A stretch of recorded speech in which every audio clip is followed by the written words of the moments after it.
Ang Laguna guys ng aming makabuhay. Ito po ay nanggaling pa po sa Bicol. Ang tangkay po nito, siya pong itinanim. Yung ugat, dito lang po ito sa gilid ng poste dito sa aming bahay. Isang tangkay lang po na parang ganito po siya ang itinanim. So nabuhay po siya ang Laguna niya, at ito po guys ay napaka dami pong benefits. Ganito po ang itsura ng tangkay niya. Para po siyang may mga tinik-tinik. Para po itong mga tinik-tinik. Tapos ganito po yung dahon niya, medyo malapad. At guys, kung inyo pong i-google at malalaman nyo po kung ano po yung mga health benefits po niya sa ating katawan. Lalo na rin po sa may mga ngipin na mga sumasakit.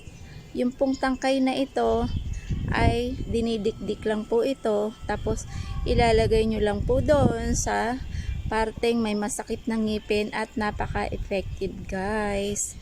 So ito po ang paglaga po nito, parang puputulin nyo lang po ng mga ganito kaikli. Hindi po parang puputulin lang po ng mga ganito po kaikli. Tapos ilalaga nyo lang po siya, mga 7 ganong maliliit ilalaga po natin at gagawin po nating tsaa tuwing umaga. Marami po siyang health benefits guys.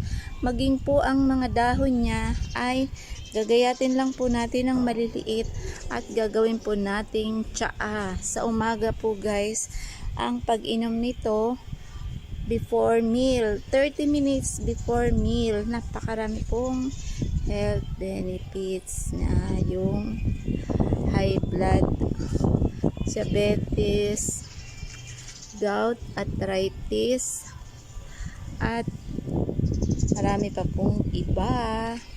Search nyo lang po sa Google guys kung gusto nyo pong malaman ang pangkalahatang health benefits ng makabuhay, dahil napaka galing na herbal po nito at marami po ang health benefits.